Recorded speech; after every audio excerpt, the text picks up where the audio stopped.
Thanks very much, Andre.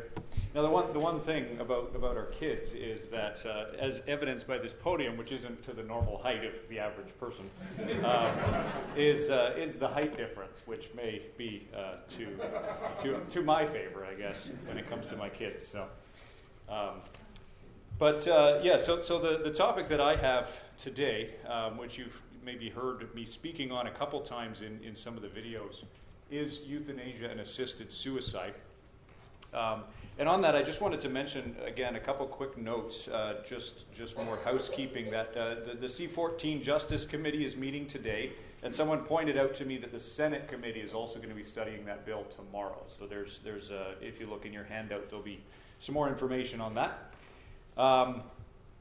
And then, so just to give a quick summary of how I'm going to approach this topic, first of all, I'll give some background, look at a couple of situations in other jurisdictions, the implications of some of the laws in those jurisdictions, talk about palliative care, the moral connection, and then some tips for your meetings as well.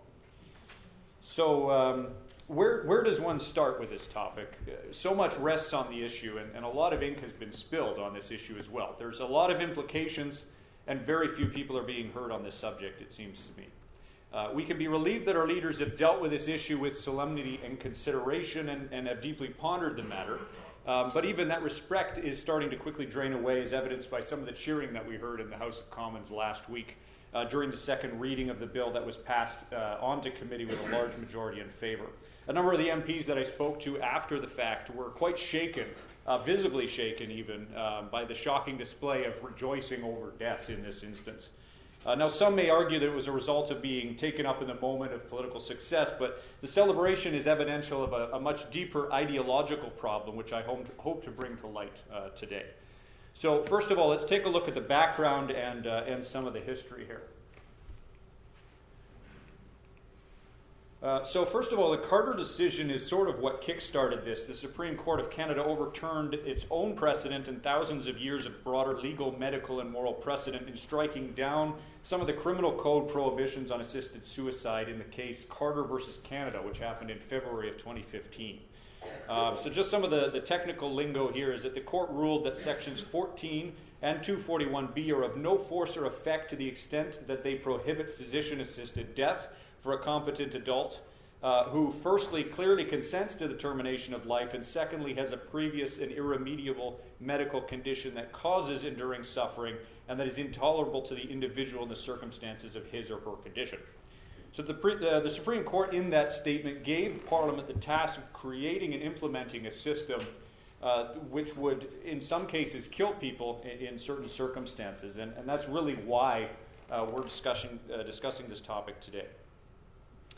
So ARPA Canada had the opportunity to, over the summer last year, to hire a lawyer who looked at this issue and came up with a third option. So some of the options were, one, take into effect the Supreme Court decision and kind of just go with it, as we're seeing right now. The second would be to use the notwithstanding clause, which was Section 33, I believe it is, in the code, which would allow the government to kind of postpone that decision for 5 years. And then our third option, which was another option, is basically the argument that we used for that is to say that government does have another option to prohibit euthanasia. It's not a required, just because the Supreme Court said something doesn't mean that the committees and the House of Commons and the Senate can wash their hands clean of any decision that they make. And there's some more details on that. I've got a copy of that if you wanted to talk to me a little bit more about that.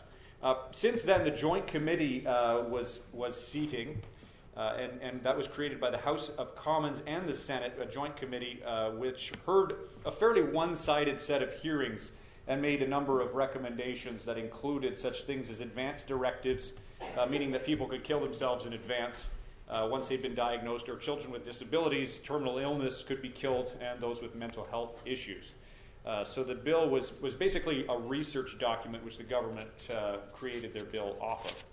And then since then, Bill C-14 was introduced by the Liberal government on assisted suicide, and that bill looks to be a little more conservative than what we've seen from the Joint Committee recommendations. But in reality, the way I've kind of described it to people is that it's a room where all the doors and all the windows are open, where the language is not precise enough The terminology is imprecise, the restrictions are fairly weak, if it existed at all, and there's no protection for doctors, for conscience rights for doctors. So the one quote that I'd like to just read to you from the Physicians Alliance Against Euthanasia is one that we echo as well with regards to this issue, and we quoted it right after the Bill C-14 was first introduced.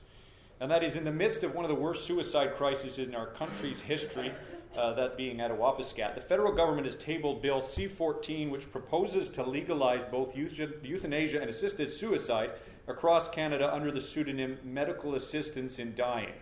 The waltz of words continues as we malign palliative care by presenting medical assistance in dying as the only alternative to an agonizingly painful death. And as Canada rushes towards the deadline of June 6 to implement legislation, we have to ask the question, how well did it go in other jurisdictions?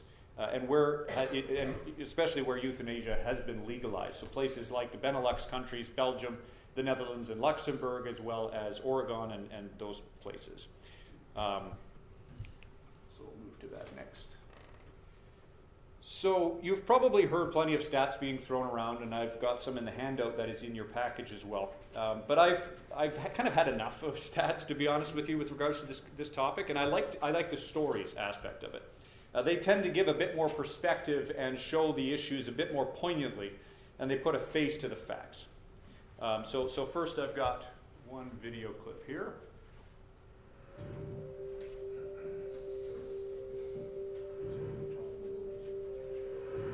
If I have a message to Canada, I would say, don't open the door because it is not controllable. The door is open, it will go more and more wide open. That's what we experience here in Belgium. We've had a protection against physicians killing people for more than 2,000 years because of the Hippocratic tradition. And we've now arrived at a moment in history when we've opened Pandora's box, and the inevitable danger is that physicians become a threat to their patients. Well, in the end, they showed no empathy at all for my pain. They showed no empathy for what I had to go through. And it's even worse. I think that Euthanasia who killed my mother, he has a big responsibility towards me and towards my children. I truly think that this has nothing to do with medicine.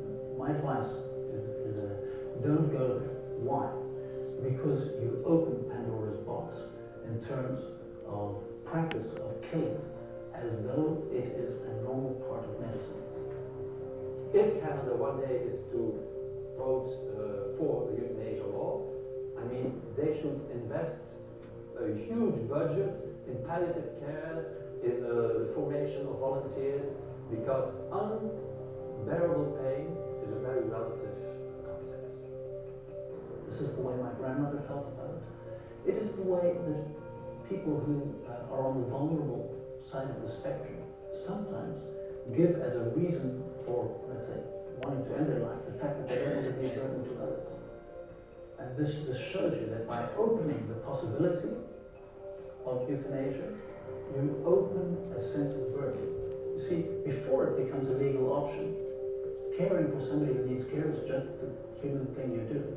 But once they have the opportunity to choose to let their lives be ended, their not doing so is to choose to burden their next of kin. That's unfair. So that's the perspective of doctors and nurses in Belgium. But I've got one other perspective that I want to show you, and that's from the perspective of a patient. And I've got, one more video here, and I'm just going to jump over here. Euthanasie alleen vanwege een voltooid leven moet niet krijgen die dan nodig is eventueel. Ja, dat weet je. Niet in aanmerking. Dan mevrouw Hans Dijkstra, die is... op dit moment op weg naar mevrouw Dijkstra is ruim 100. Mijn nadeel is dat we hoofd goed werken. Dat is het nadeel. So it is in Dutch, but this is a video from the Netherlands. And I can kind of give some basic translation as it goes along. En fysiek mankeerde u dus te weinig. Oh. Ja, dat snap ik wel. Dit noemen ze klaar met leven. So you're done with living. Klopt dat? Is dat bij u zo? Is that with you? You're done with life? And she says yes. Dus er is niks meer te leren. Wat is uw diepste wens? What is your last wish or your biggest wish? To be dead, she says. And so basically the first part there, it was a little bit hard for me to hear, but they're talking about her last wish was to go to the beach. And here she's speaking with her physician, who's asking her about some of the reasons that she's asked for euthanasia. Can you tell me what those reasons are? And then she kind of thinks about it for a while, and then after muttering a little bit, then she says that part of the problem is that her fingers are very sore.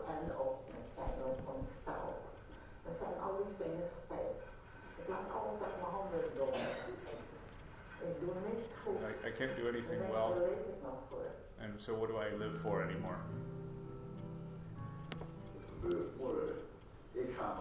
And so then there's a clip here of some of her friends and family members who are coming to visit her before the euthanasia actually occurs.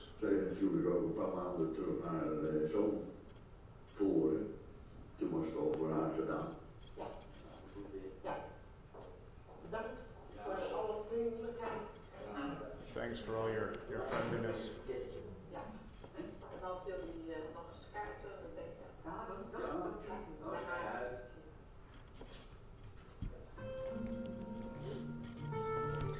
So I'll stop it there. But you kind of get some of the idea. The video goes on and actually shows her being put to death at the end. And the doctor says to her, "Ik wens u een goede reis," which means I wish you a good trip.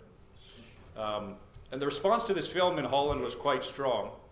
Many people felt rightly that this lady had not been offered the proper end-of-life care, that she'd been disposed of as an unwanted waste on society, rather than being loved and cared for as one dignified and made in the image of God. So my biggest concern from this legislation, you can see some of the passion that I have for this issue really, is that when we cross that line, death becomes the answer to every disease, to every terminal illness, and to every disability. There is no stopping it. And that ties into my next segment here, which is on the implications of euthanasia and assisted suicide. And particularly, I'd like to just start talking about the elderly. As that story evidences, the elderly are often the first to be pressured to end their lives. My wife was born in the Netherlands, and her family there knows some of the elderly individuals who have been pressured by their grandchildren and their children to end their lives.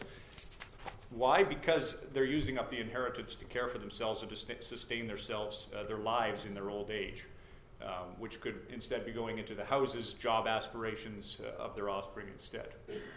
So this sort of attitude is a direct result of legalization, and it will show up here too. There's no doubt of that. So one other video I'd like to play is just from our presentation to the Justice Committee, which is, I thought, a very pertinent description of the next section, which is that of the rights of those with disabilities. Now, I'm a healthy, able-bodied Canadian, as are all of you, including the doctor who you just heard from.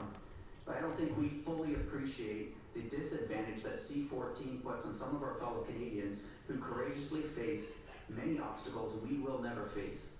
So instead of me trying to convince you of those types of things, I've asked two such Canadians to share their perspective directly with you, to comment on how C14 affects them, and then to share changes that they believe are necessary in order to make them feel just a little bit more secure living in a post-Carter Canada. So I'm going to turn it over to James first, and then to Peter. Hi, I'm James Shooton. Thanks for the opportunity to speak to you about this important issue. When I was 2 years old, I was diagnosed with spinal muscular atrophy, which has left me with serious physical disabilities. I require someone to set up my feeding tube, suction my tray, turn me over in bed, take me to the bathroom, and scratch my head. I'm not telling you this to make you feel sorry for me. I don't feel sorry for myself. But you need to know that these professionals and family members need to care about my life and whether I live or die.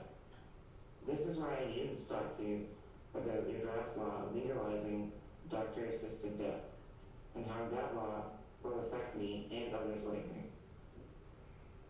I've gone to the hospital because of illness, and medical staff questioned whether extreme measures were worth it.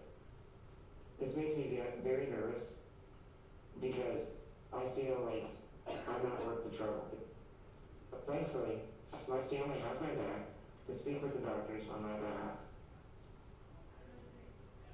If I have anxiety now, how much more if Bill C-14 comes into effect?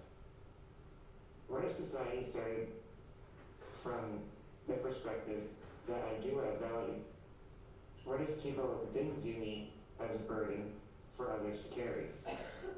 I'm one of those people who the Supreme Court of Canada thinks should have this right to doctor-assisted death. But what if instead I have the right to palliative care or resources to help me to continue to be a productive member of society? I believe others like me feel the same way. But with this right to die, it makes me feel like society thinks I should choose to die.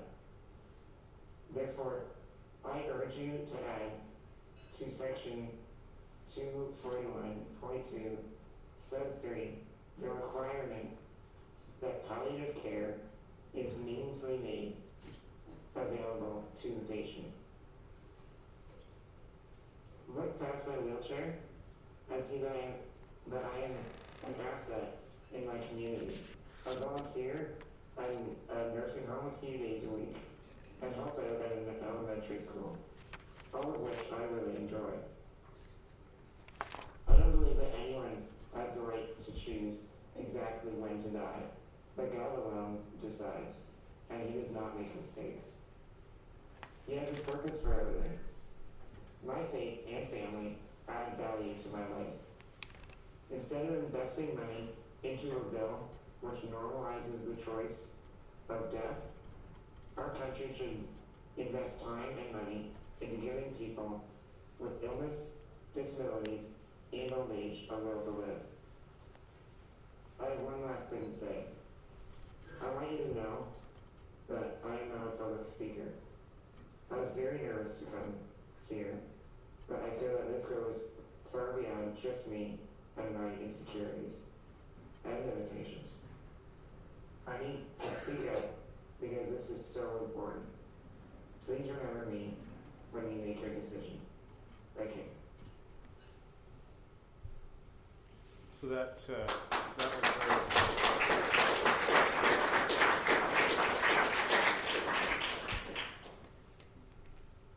that was what I thought was just a fantastic and really touching personal story again of some of the impacts that this legislation will have. This one point I've been trying to argue from the beginning. In the meeting with one senator that we had, I tried to point this particular issue out to him, that by allowing euthanasia and assisted suicide, we're telling those with terminal illnesses or disabilities like James that they are not as worthy of life as other able-bodied Canadians. The vulnerable in society will be pushed into thinking that they are living a life that's undignified since others have chosen to end their lives in a similar circumstance, inciting intolerable pain and a desire to retain their dignity, which is where the slogan "Dying with Dignity" comes from. So that's one major issue. Another one here is suicide prevention. The implications of assisted suicide on suicide prevention. Liberal MP Robert Falconer-Lett said in his speech to the House of Commons that he almost tried to kill himself at the age of 6 and worried about whether he might have gone ahead with it if a loved one of his had used physician-assisted suicide. I'll just quote a bit from his House speech. "My earliest memory, one of the strongest memories, is a little 6-year-old boy. My mother had just lost a house. We were in tough economic times in Calgary, and she could no longer support us. She was a single mom and went off and on the road looking for work. She decided at one point she could no longer raise me or my little brother by herself, and she needed help. So she went to her husband, or her ex-husband, my father. My father was a residential school survivor, an alcoholic and a member of gangs, We knew all of those things. We knew he had a terrible temper. We were told this as young children, and we were very scared as children.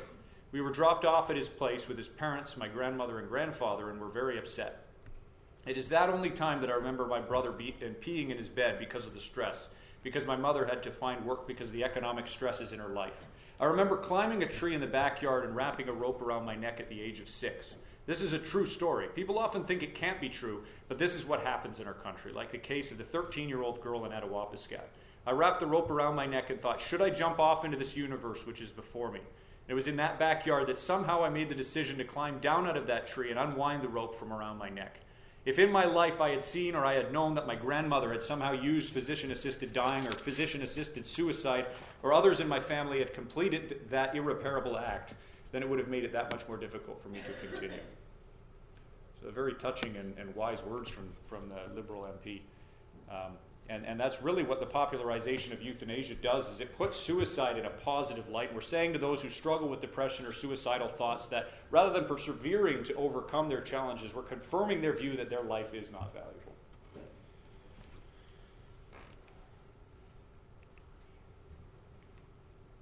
I'm just going to skip this video because it kind of says what we've already said. So just to look at a couple of the points with regards to safeguards with regards to Belgium and some of the other countries, individual autonomy now trumps societal interests in preserving life. So both the trial court and the Supreme Court in Canada admitted that the risks inherent in permitting physician-assisted death can be identified and very substantially minimized through a carefully designed system imposing stringent limits that are scrupulously monitored and enforced. This is, frankly, an admission that innocent people will die. That's all there is to it. The risks are inherent, they say, and though those risks can be minimized, theoretically, they can't be eliminated. And as I've referenced before, a 2010 study in the Canadian Medical Association Journal examined 208 euthanasia deaths in Belgium and found that 66 of those were without an explicit patient request. That means for around 31% of these euthanasia deaths, there was no choice. That's not autonomy, and that's the main reason they've been pushing for this bill. There's plenty of other examples of that. Lack of compliance with safeguards in Oregon, in the Netherlands, in Belgium. Difficulties where the evidence of the impact of vulnerable people in the Netherlands and Oregon, people suffering depression, slipping through the cracks, covering up of statistics, and many things like that. So the safeguards have been proven, and I can talk to you afterwards about this more, that they simply do not work. And unfortunately, that's where the committee is at right now, is trying to put safeguards in place, or not, actually, because we heard from some MPs yesterday that they've just been kind of striking any amendments that the opposition has tried to make. So to move to one other aspect of this is palliative care. I just took this description, this following description from a submission that was shared with ARPA by a friend who's closely related to a palliative care doctor, and I thought the description was quite helpful, so I'll just quote it here. Palliative care is patient and family-focused and team-based. Provision of an integrated approach to palliative care alongside usual care improves the quality of care, quality of living, and patient family experience for those facing life-threatening illness. And so some of those aspects are that it improves the quality of life for patients facing problems associated with life-threatening illness through prevention and relief of suffering by means of early identification, impeccable assessment, and treatment of pain and other problems, whether it's physical, psychosocial, and spiritual. So it provides relief from pain and other distressing symptoms, affirms life, and regards dying as a normal process intended neither to hasten or postpone death, integrating all those different aspects that I just talked about. Dr. Cicely Saunders, considered the worldwide founder of palliative care and the founder of St. Christopher's Hospice in London back in 1967, said the following: "You matter because you are you. You matter to the last moment of your life, and we will do all we can not only to help you die peacefully, but to live until you die." And that's really the motto of palliative care. And so our emphasis in this is that palliative programs, palliative care, should have been the first step.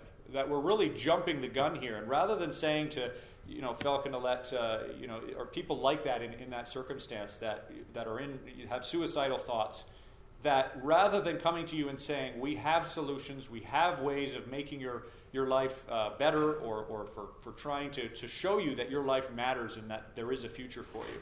Rather than doing that, we're jumping the gun and saying, you know what, I understand what your situation's like. I'm just going to help you jump off that bridge.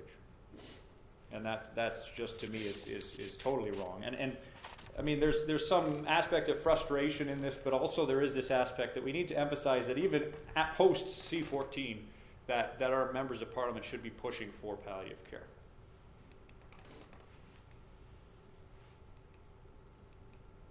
So kind of the last consideration here, and which is also, in my opinion, the most important, is the moral consideration of that. And I'd like to quote heavily from the book Innocent Blood, which is available from ARPA. We have a number of copies in the office. I didn't see any outside here, so you can ask around for those if you want a copy of that. But human life is what God values most above everything he has made.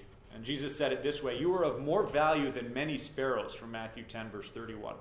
And that's more value according to whom? Jesus spoke God's own opinion here, the objective, ultimate truth about the value of human beings.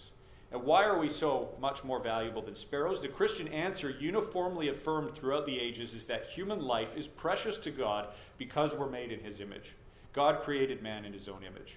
And that metaphysical assertion that all people, whether male or female, are created in God's image explains the entire history of courageous Christianity. It's conceived in the words created in his image. This is what gives human life intrinsic value, not just this utilitarian kind of ableist mentality that this kind of legislation brings. Each human life is more valuable than many sparrows. And that's the first and primary impulse that explains why Christianity works so hard to care for human life. Christianity was birthed in a cruel empire of pagan Rome, where human life was held in very low esteem. Violent death was offered as public entertainment at those times. Abortion, infanticide, exposure, and abandonment were all part of that culture. But everywhere Christianity grows, it breaks the fangs of the unrighteousness and makes him drop his prey from his teeth, as from Job 29:17. So some examples of those individuals and in society that have been helped by Christianity: the young and the helpless. Christianity creates orphanages and promotes adoption. In recent times, Christianity has created the pregnancy help movement. The elderly and the sick, because life has intrinsic value, not just utilitarian value. Christianity views the elderly and the sick as objects of care rather than disposable items. So Christianity made taking care of patients in their old age a fundamental exercise of love. Christians developed nursing care and hospice care. Christians invented hospitals and created the first emergency hotlines. Christian faith drove us to understand disease and to look for cures. It has always opposed the policies and practices of human eugenics and euthanasia. Thirdly, the oppressed. The intrinsic value of human life led Christianity to improve the rights and dignity of women. It elevated human sexuality and works even today to deliver women and men out of sex trafficking, as we heard earlier this morning. It decried slavery so hard and so long that institutionalized slavery is now gone forever, at least in terms of legislation. Out of the dust of slavery's collapse, the intrinsic value for human life promoted education for everyone. It demands fair labor laws and codified human rights in constitutions worldwide. It still does, for human beings made in God's image are yet oppressed in many parts of the world today. Next, the suffering. Belief in the intrinsic value of human life has created innumerable ministries to the poor, the homeless, the alcoholic, the drug addicted, the prostitutes, the mentally ill, the blind, refugees fleeing war, and immigrants fleeing poverty.